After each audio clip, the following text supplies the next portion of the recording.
Hello students, আজকের ক্লাসে আমরা পজিটিভ কেস বা পজিটিভ নাউনের কিছু ব্যবহার নিয়ে আলোচনা করব, যেগুলো তোমাদের পরীক্ষার সময় যে এরর কারেকশন বা গ্রামারের যে বেসিক নলেজ সেটাকে বাড়াতে সাহায্য করবে।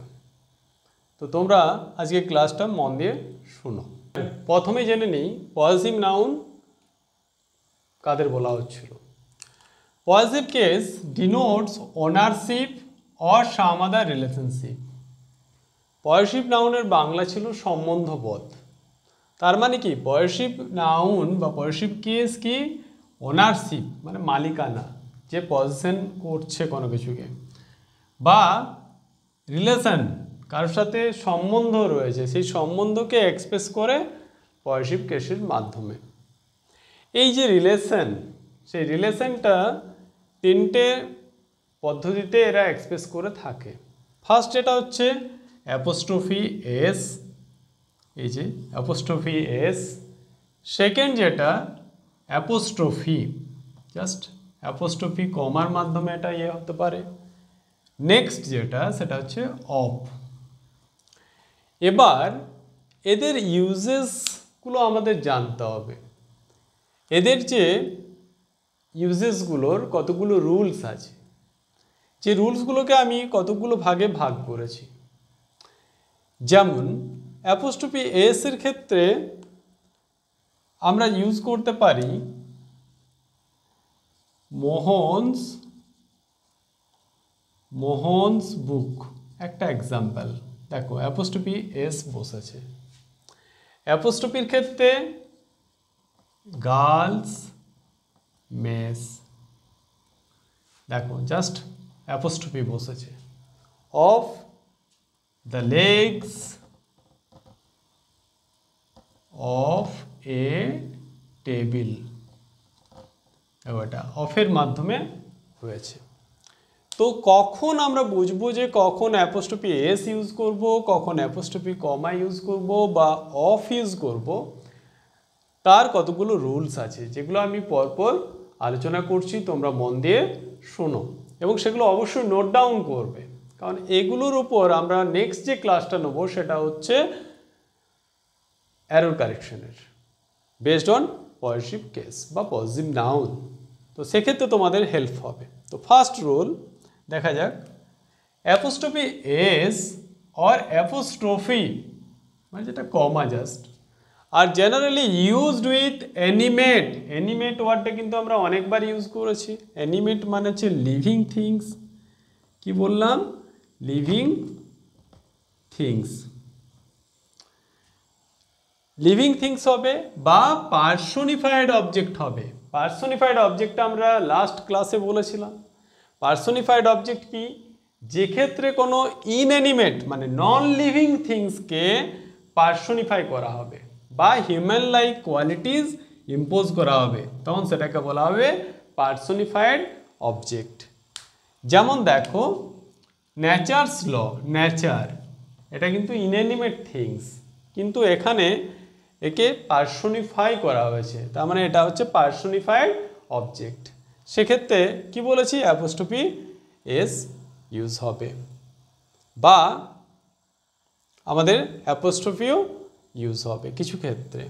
তো এদের আবার রুলস আছে। তাহলে অ্যাপোস্ট্রফি এস বা apostrophe are generally used with animate বা পার্সোনিফাইড থিং। দ্যাট মিনস কোনো জীবিত বা পার্সোনিফাই করা আছে যে সমস্ত জড় বস্তুগুলোকে, তাদের ক্ষেত্রে আমাদের অ্যাপোস্ট্রফি এস বা অ্যাপোস্ট্রফি কমা বসবে।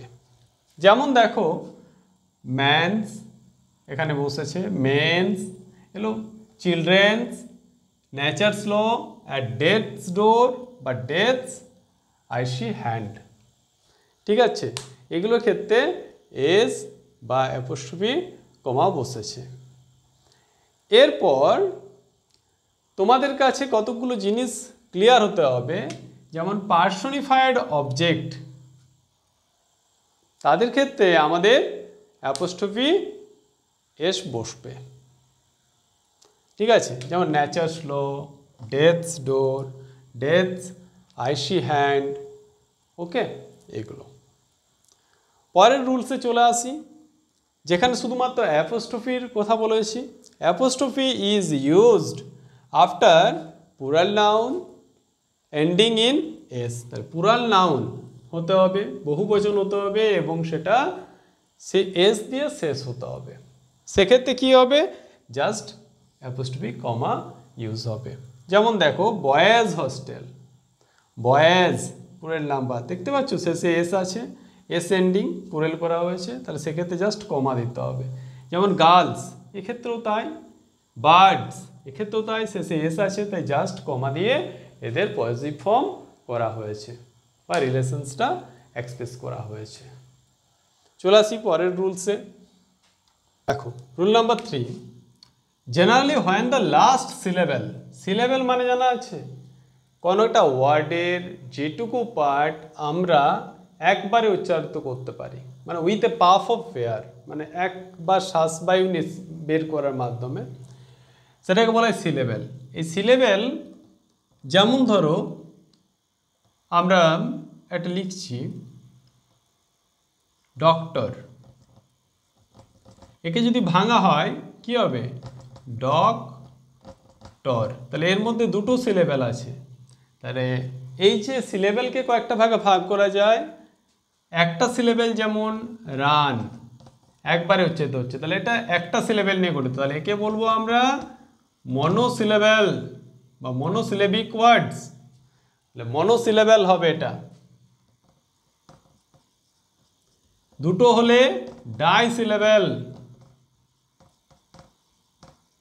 তিনটে হলে ট্রাইসিলেবেল, চারটে হলে টেট্রা, পাঁচটা হলে পেন্টা, ছোটা হলে হেক্সা।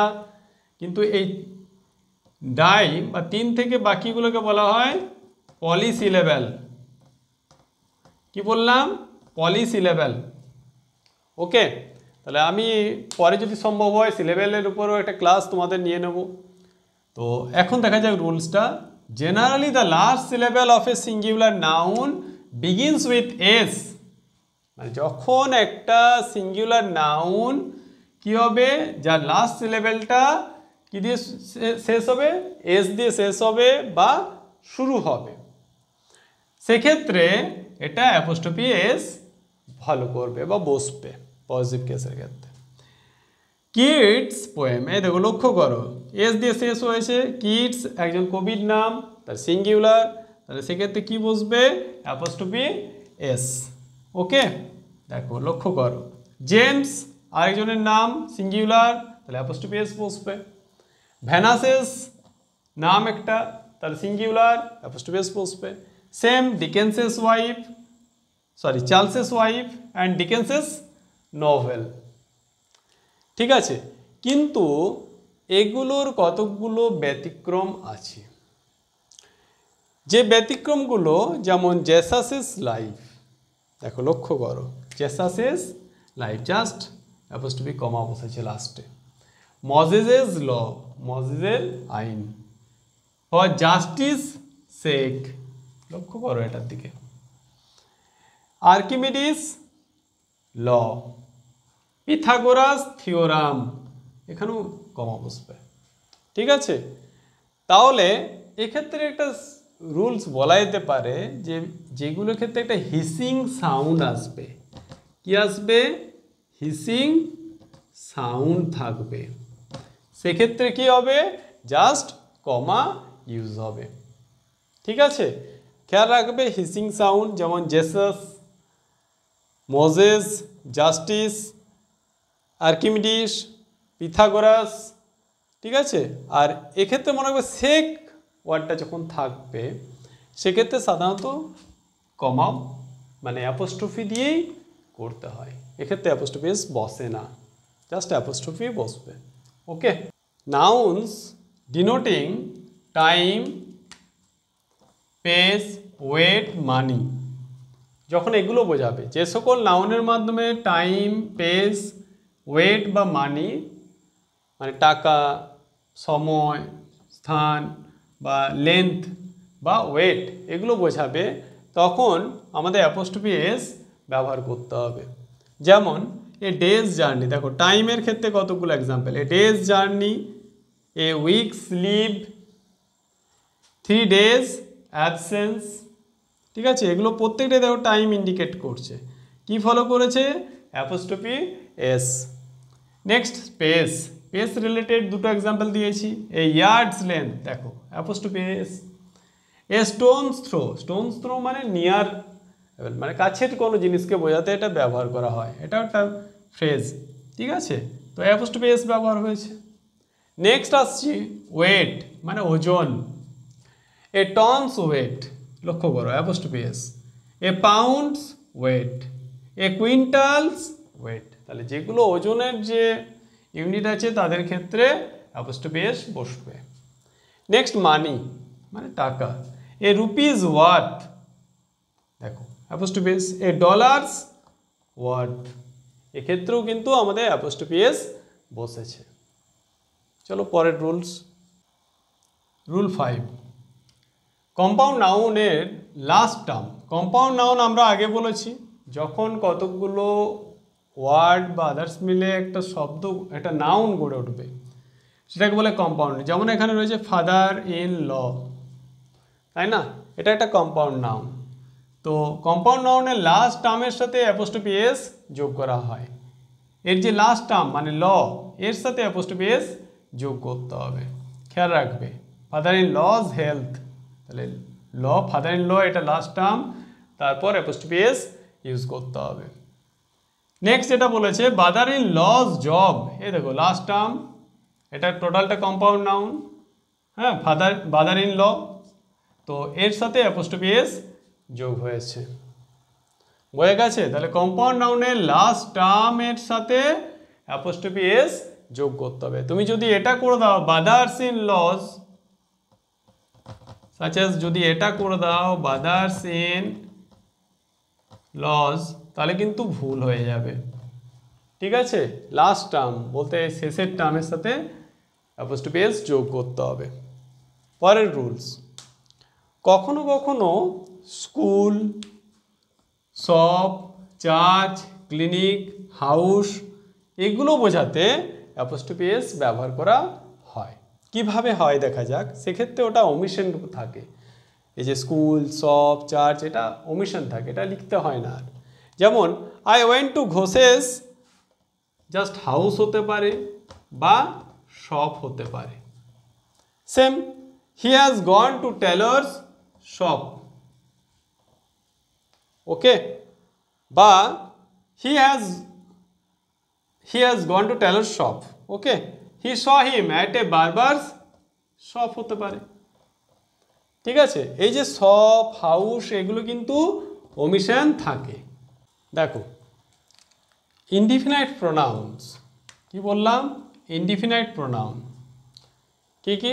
Everybody, somebody, nobody, anybody, someone, none. তার প্রথমে বলে দিই ইনডিফিনাইট প্রোনাউনটা কি।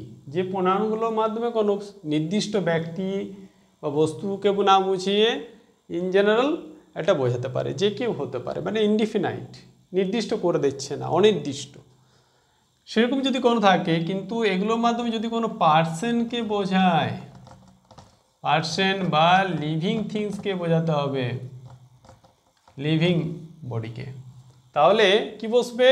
অ্যাপোস্ট্রফি এস, কারণ এগুলো পার্সন বা লিভিং বডির ক্ষেত্রে বসে, লিভিং থিংসের ক্ষেত্রে। সেক্ষেত্রে আমাদের অ্যাপোস্ট্রফি এস বসবে। যেমন everybody is duty is to help the poor, খেয়াল রাখবে। হি হ্যাজ স্টোলেন সামওয়ানস, এই দেখো অ্যাপোস্ট্রফি এস বসছে, ঠিক আছে, সেক্ষেত্রে অ্যাপোস্ট্রফি এস বসবে। তাহলে তোমরা খুব সহজে মনে রাখবে everybody, somebody, nobody, anybody, someone, no one, এই সমস্ত ইনডিফিনাইট প্রোনাউনগুলোর ক্ষেত্রে আমাদের অ্যাপোস্ট্রফি এস বসবে। অন্যদিকে আরও কিছু ইনডিফিনাইট প্রোনাউন্স আছে যেগুলো ইনএনিমেট থিংসকে বোঝাবে, ঠিক আছে, মানে জড় বস্তু, ইনএনিমেট থিংস। যেমন এভরিথিং, সামথিং, এনিথিং বা নাথিং, এগুলো ক্ষেত্রে কি বসবে? অফ বসবে। এগুলোর ক্ষেত্রে অ্যাপোস্ট্রফি এস বা অ্যাপোস্ট্রফি কমা কোনোটাই বসবে না, সেক্ষেত্রে অফ বসবে। যেমন the beauty of everything, the existence of nothing. ঠিক আছে, এই পর্যন্তই পজিটিভ কেসের রুলসগুলো। আরও অনেক রুলস আছে যেগুলো আমরা এরর কারেকশন বা আদার্সের সময় পাবো, তখন ডিসকাস করে নেব। তোমরা আমাদের চ্যানেলটাকে অবশ্যই সাবস্ক্রাইব করে নেবে এবং চ্যানেলকে যদি ভালো লাগে তাহলে অবশ্যই লাইক করবে এবং তোমাদের মতামত কমেন্টে জানাবে।